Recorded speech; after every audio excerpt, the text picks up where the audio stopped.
For today's episode, we will be talking about fencing permit. Ano yung mga kailangan nating i-prepare at ano yung mga kailangan nating dalhin para ma-process agad ang ating fencing permit. So, I will be also sharing with you kung ano yung mga bakit nga ba kailangan dapat tayo magpa-fence ng ating mga property. So, I will be sharing those details in this episode. So, by the way guys, I'm gineerbens and welcome back sa aking YouTube channel.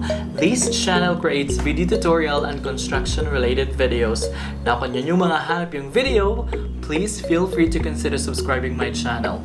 Tap that notification bell para ma-update ka every time na meron tayong bagong upload, just like this video. And in this episode, we have video tutorial coming up.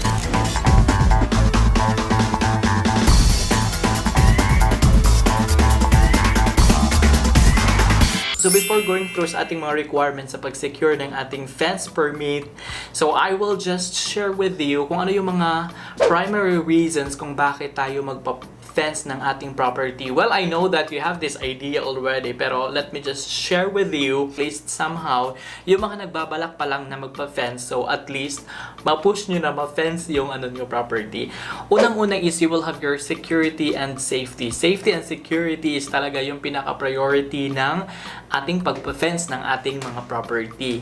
Dahil kung naka-fence na iyan ay talagang panatag ng iyong kalooban na safety na yung property mo dahil hindi na makakapasok immediately yung mga taong mag-attempt na papasok sa property mo. So, you will be safe, you will be secured sa property mo. Then, number 2 is you will maintain your boundaries.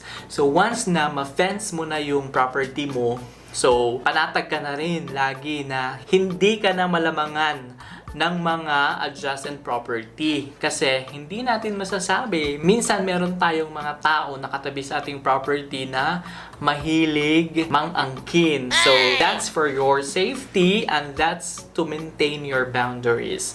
So, number 3 na tayo is then you will have your privacy. So, once you secure your property with fence, so you can actually tell na you have your privacy on your property. So, ma-maintain mo yun dahil nga sabi ko kanina na hindi na mapasok-pasok agad yung property mo kung merong mga gustong papasok doon sa property mo. And number 4 is, actually hindi na to necessary, pero once na mag-fence ka ng bahay mo, minsan nakakadagdag ito ng ganda sa ating mga bahay. So, it's an aesthetic na pagtingin ng, lalong-lalo pag maganda yung design ng fence mo, nakakadagdag talaga ito ng ganda ng ating mga bahay. So actually, those are only few of the reasons kung bakit tayo magpa-fence talaga ng ating mga property. And I will not discuss in this episode, like kung sa bahay, ano yung mga height na required for your fence. Kasi meron ka ring mga required height for, say for example, may fence ka for your temporary work. So parang i-barricade mo. That's actually part sa pagkuha ng permit mo. That's being called as accessories permit. Yung fence mo kung kukuha ka ng building permit. And also, it goes sa mga temporary and permanent building structure, yung mga fence na kailangan mo at iba-iba yung mga requirements nila. So in this episode, magpo-focus lang tayo kung ano yung mga documents na kailangan mo if ever nakukuha ka ng fencing permit. So ayan. Kung mag-apply tayo ng permit para sa ating mga fencing work, kailangan natin pumunta sa office of the city building office or sa municipality nyo. So it's actually office of the building officials. It's either kung sa city man or sa municipality. So let's set an example na nakatira ka sa city. So you are going to go sa city building office. Kailangan, before ka pumunta doon or yung first na punta mo doon kasi manghingi ka ng checklist kung ano yung mga documents. Pero dahil napanood mo yung video na to, at least you will have an initial idea. Kasi, as what I've told you earlier na merong mga municipality na nag-require ng mga ganitong document. Meron ding mga city na hindi na nila kailangan ng ganyan. Meron ding mga city na nag-require ng 5 copies, yung iba 3 copies lang. So much better kung i-visit mo yung office of the building officials na nasa area niyo para to confirm kung ano talaga yung mga checklist na requirements. Pero initially, at least you will have this idea na ito yung mga kailangan mong dalhin. So unang-una, of course, you will have to accomplish the application form. So it should be signed and sealed by the engineer or the designer and the construction in charge. So yun yung ating pinakaunang dapat i-accomplish, yung form na nandun sa Office of the Building Officials. Then you are going to bring, ito yung sinasabi ko kanina na actually sa research ko, merong mga 3 copies, meron ding 5 copies. So I'll just say to you na 3 or 5 copies ng fencing plans, and it would be signed and sealed by either an architect or an engineer. Yung pinapagawa mo ng plano mo.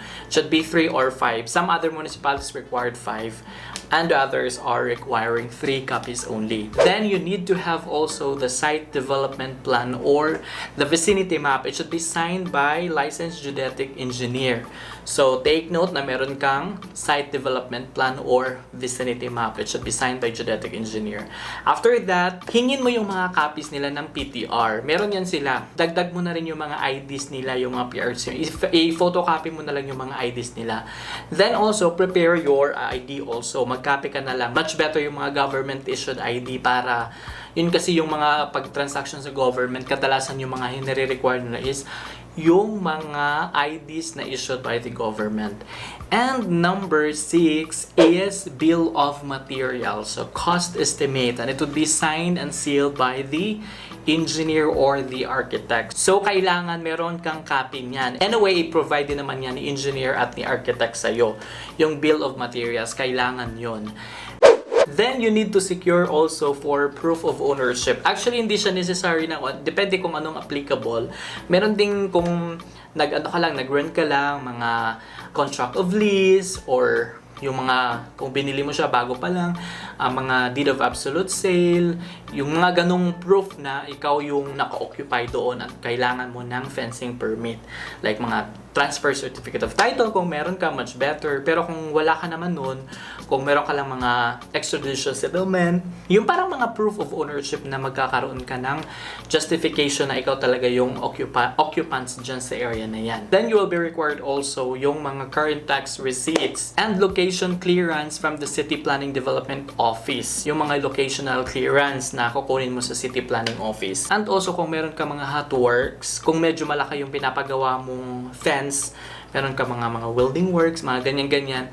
So, kailangan mong mag-provide ng Fire Safety Evaluation Clearance or FSEC. So, kailangan mong provide niyan, especially kung meron kang mga hot works na gagawin sa pagpa-fence ng property mo. So, there are actually additional requirements depende sa area mo rin. Dahil meron siya, for example, cut ka pa ng mga trees, lalong-lalo na kung i-fence mo yung farm, mga farm or mga farm or mga malalaki mong properties. So, you need to secure some environmental clearance kung kailangan mong ng mga kahoy. Pag malaki yung fence works mo, minsan kailangan nila ng mga construction safety and health programs, yung approved by the DOLE, yung mga ganong mga requirements. So actually, yun yung mga additional requirements na lang. Depende kung i-require sa inyo. So yun yung mga requirements na kailangan nating i-provide sa city building officials or sa mga municipality office of the building officials. So yun yung ating dadalhin. After that, ang gagawin nila yan is i-evaluate nila, i-check nila, i-verify nila na it should be accordance with the National Building Code of the Philippines. After ng evaluation doon sa mga sinabit mong document, magkatak sila ng site inspection doon sa area. So after ng inspection, or yung iba actually, like mga photos na lang, mga ganyan-ganyan, depende sa mga requirement nila. Pero yung iba ay talagang nag-actual site visit. After that, pag okay na, yung mga department heads, kasi mag-submit ka ng mga structural design, mag-submit ka ng mga electrical. So i-evaluate yan ng mga in charge sa Office of the Building Officials. Pagkatapos nilang i-review ng mga in charge sa different disciplines like architectural, electrical, and structural, after that is i-approve na nila yung sinabmit nating plano. Then, it will goes sa assessment ng bayad. Then, kung bibigyan na tayo ng assessment na ito na yung ating babayaran, then babayaran natin yan sa City Finance Department or City Treasurer's Office. Pagkatapos mong bayaran, yung resibo, dadalhin mo at ipakita mo doon sa City Building Officials.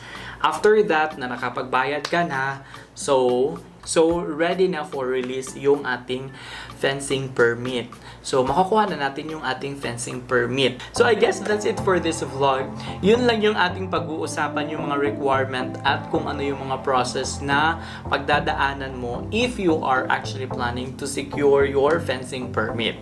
So, I hope that you learned something out from this video. Kung meron pa kayong katanungan about this vlog, you can actually use our comment section, or kung may mga information kayong idagdag dito sa ating vlog, feel free to comment below kung ano yung mga nakalimutan kong i-discuss. At the same time, kung ano yung ating mga gagawin the next video. So please don't forget to subscribe on my channel